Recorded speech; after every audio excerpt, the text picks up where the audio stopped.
ہر انسان لے. ایسا دوسروں کے اوپر چھوڑنے کے بجائے دوسروں کی طرف انگلی نہ کرے کہ فلاں ایسا کرتے. نہ یہ ہمارے بھی اعمال کا نتیجہ ہے.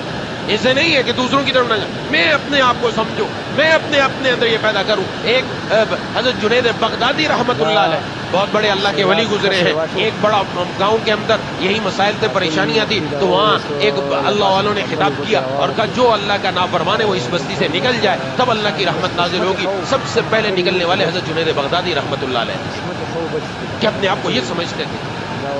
اور آج ہماری کیفیت کیا ہے؟ ہم اپنے اعمال کا جائزہ لیں. صبح سے لے کر شام تک اور شام سے لے کر صبح تک ہماری کیفیت کیا ہے؟ جب تک اعمال درست نہیں ہوں گے کام نہیں بنے گا. اور استغفار کی اہتمام کثرت جاری رہے رب تعالیٰ کے لیے. اللہ تبارک و تعالیٰ سے اپنے گناہوں کی معافی مانگتے رہیں. اللہ تبارک و تعالیٰ ضرور فضل فرمائیں گے, کرم نوازی فرمائیں گے. رب تعالیٰ کی طرف سے ضرور ہم پر رحمتیں نازل ہوں گی انشاءاللہ, اور یہ حالات ختم ہوں گے, یہ پریشانیاں جائیں گی. پہلے بھی یہ حالات آئے, آفات آئیں, مصیبتیں آئیں, اس وقت رجوع ہمارا بڑھ گیا اللہ کی طرف. اللہ کی طرف رجوع جتنا ہم نے بڑھایا اتنا رب کی کرم نوازی آئے.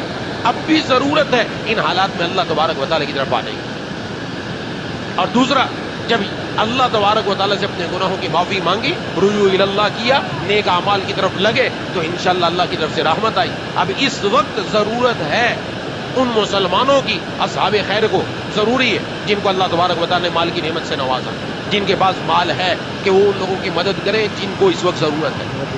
پورے ملک پاکستان کے حالات دیکھ لیں آپ. ڈیرہ غازی خان کے اندر جنوبی پنجاب کے اندر بہت زیادہ تباہی, لوگ گھروں سے نکل کے, گھر ختم ہو گئے لوگوں کے, اور سڑکوں پر آ کر بیٹھنے پر مجبور ہو گئے, ختم ہو گیا. یہ حیدرآباد کے اندر آپ کے نچلے علاقے جتنے جن کے گھر نیچے ان کے گھروں میں پانی گھس گیا. پریشان حال ہیں لوگ, جن کی پریشانی ہے ان کی ہم مدد کریں. اللہ تبارک و تعالیٰ نے ہمیں دیا ہے, ہم ان کے ساتھ اپنا تعاون کریں, تعاون کر کے ان لوگوں کی تمام مشکلات کو دور کریں. حدیث شریف میں ہے کہ جب تک بندہ اپنے مسلمان بھائی کی مدد میں لگا رہتا ہے اللہ تبارک و تعالیٰ اس کی مدد کرتے رہتے ہیں, کہ اللہ تبارک و تعالیٰ اس کی وجہ سے بھی برکتیں نازل فرماتے ہیں. یہ بھی ہماری ذمہ داری بنتی ہے. یہ جو امداد باہمی ہے یہ بہت ضروری ہے. صرف اپنی طرف نظر نہ رہے, دوسروں کی طرف نظر کرے. اور الحمدللہ بہت سارے مسلمان ساتھی اس کا اہتمام کرتے ہیں. ایسے مواقع میں وہ غور کرتے ہیں کہاں ضرورت ہے پیسہ خرچ کرنے کی, وہاں وہ پیسہ خرچ کرتے ہیں. ہمیں بھی ضرورت ہے. جناب نبی کریم صلی اللہ علیہ وسلم نے ارشاد فرمایا ایک حدیث کے اندر کہ جب بھی صبح ہوتی ہے اللہ تبارک و تعالیٰ کی طرف سے 2 فرشتے آسمان سے اترتے ہیں, اور ان میں سے ایک یہ دعا کرتا ہے اللہم اعطی منفقا خلفا, یا اللہ جو آپ کے راستے میں خرچ کرنے والا ہے اس کو آپ اس کا بہترین نعم البدل عطا فرمائیں. جو خرچ کرنا ہے, خرچ کرنے سے یہ سمجھنا مال جا رہا ہے, جا نہیں رہا. اللہ تبارک و تعالیٰ نے دنیا میں اپنے خزانے رکھے ہیں. یہ خزانے یہی ہیں, مال و دولت کے خزانے, سونا اور چاندی کے خزانے, اور بہت سارے خزانے. ان خزانوں پر اللہ نے کچھ خزانچی مقرر کیے ہیں.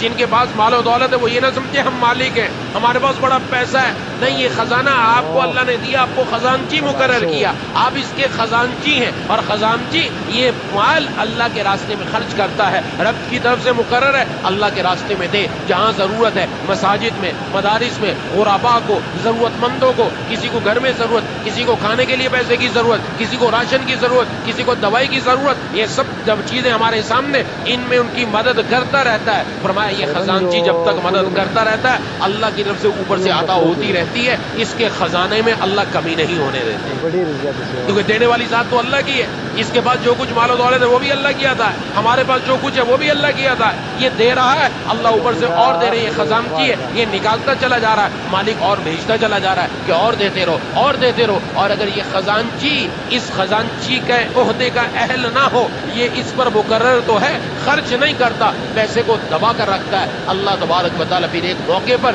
اس خزانچی کو اس عہدے سے ہٹا کر اللہ یہ مال کسی اور بندے کے سپرد کر دیتے ہیں, کسی اور کے حوالے کر دیا جاتا ہے. جیسے آگے حدیث میں آنے والا جو خرچ کرتا ہے اللہ اس کو بہت عطا کرنے والا ہے. اس لیے فرمایا کہ جو خرچ کرنے والا ہے فرشتے کی دعا مل رہی, اور کیا چاہیے. جب فرشتوں کی دعا ملے گی وہ تو قبول ہو کر ہی رہے گی کہ اللہ خرچ کرنے والے کو بہترین نعم البدل عطا فرما. اور دوسرا فرشتہ کیا کہتا ہے اللہم اعطی ممسکا تلفا, یا اللہ جو آپ کے راستے میں خرچ نہیں کرتا اس کے مال کو تلف کر دیجئے, ختم کر دیجئے, تباہ کر دیجئے.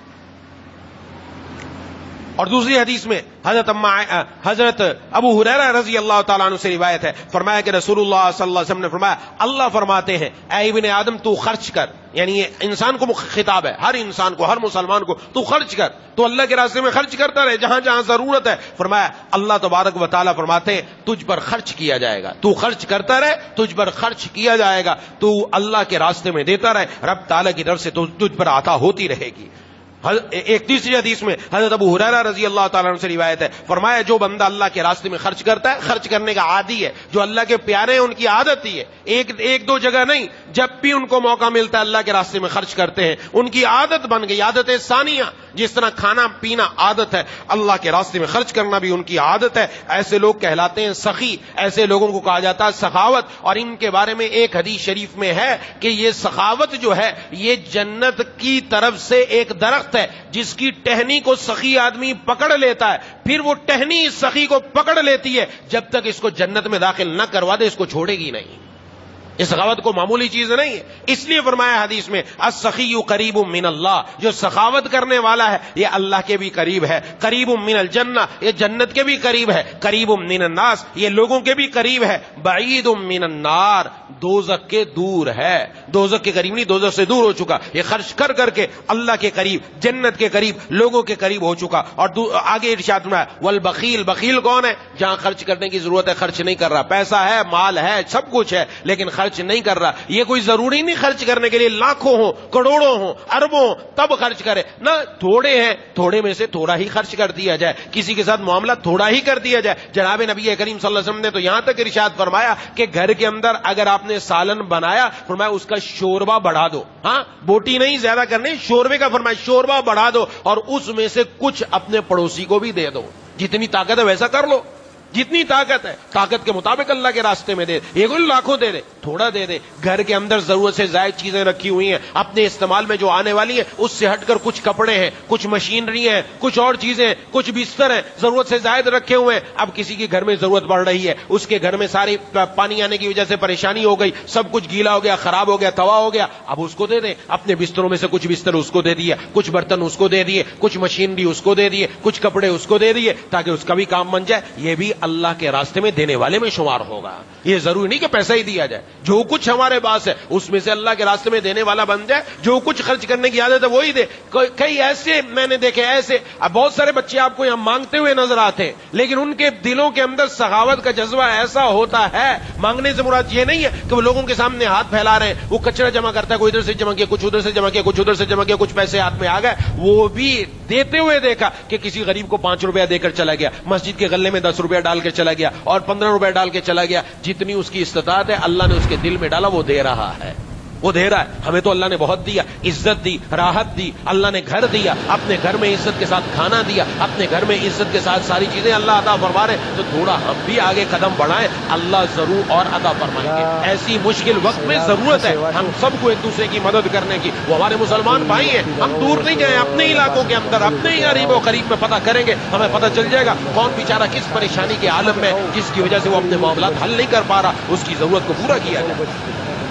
اس لیے فرمایا بخیل جو دینے پر قادر ہے دیتا نہیں، فرمایا بعید من اللہ، اللہ سے بھی دور ہے، اور بعید من الجنہ جنت سے بھی دور ہے، بعید من الناس لوگوں سے بھی دور ہے، قریب من النار اور دوزخ کے قریب ہے۔ یہ بندہ بخل کی وجہ سے اب اللہ سے، جنت سے، لوگوں سے دور ہو کر اب جہنم کے قریب ہو گیا۔ اللہ محفوظ رکھے، اللہ تعالی ہم سب کو سخی بنا دے، ہم سب کو اپنی استطاعت کے مطابق اپنے راستے میں خرچ کرنے کی توفیق عطا فرمائے۔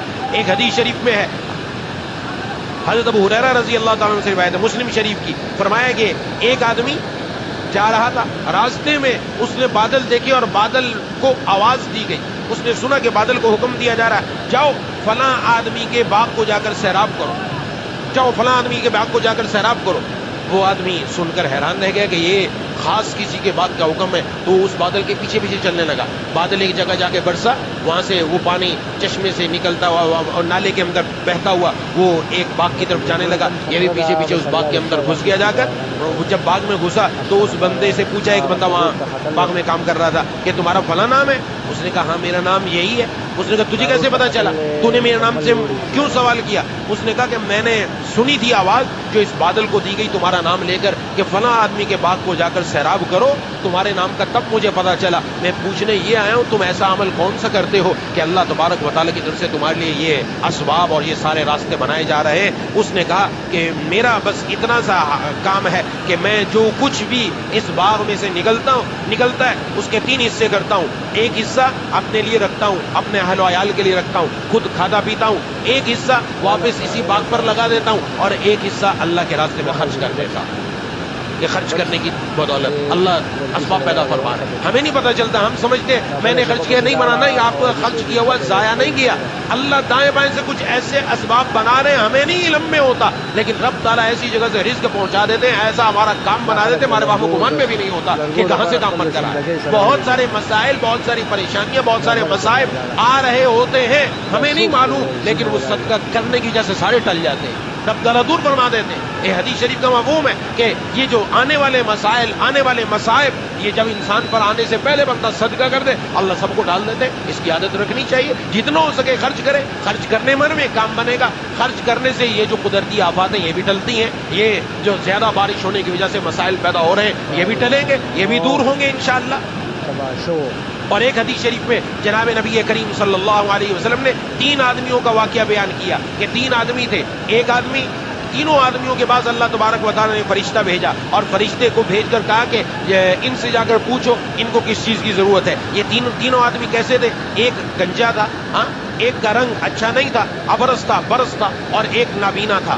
تو یہ سب سے پہلے اس کے پاس گیا کہ جس کو برص بیماری کی وجہ سے سفید داغ جسم پر ہو جاتے ہیں, چہرے پر بھی جسم پر بھی, آدمی کی صورت اچھی نہیں لگتی. اس کے پاس گیا, اس کو کہا کہ تجھے کیا چیز پسند ہے؟ اس نے کہا مجھے اچھا رنگ پسند ہے, مجھے اچھی جلد پسند ہے, میرا چمڑا ٹھیک ہو جائے, میرا جسم ٹھیک ہو جائے. تو اس نے کہا کہ اللہ تبارک و تعالیٰ تجھ سے دور کر دیں گے. اس نے کہا لوگ مجھ سے گھن کرتے ہیں, میرے قریب نہیں آتے. اس نے اللہ کے حکم سے ہاتھ پھیرا, ہاتھ پھیرنے سے اس کی جلد بھی ٹھیک ہو گئی, اس کا رنگ بھی اچھا ہو گیا. اب اس نے کہا تجھے کون سا مال چاہیے؟ اس نے کہا کہ مجھے جو ہے مال میں زیادہ پسند جو ہے وہ گائے ہے, یہ مجھے مال چاہیے. اس نے اس کو 10 گائے دے دی یا 10 اونٹنیاں دے دی, جو بھی اس نے مانگی وہ اس کو دے دی, اور اس کو دعا دی کہ اللہ تعالیٰ تیرے لیے اس میں برکت ڈالے.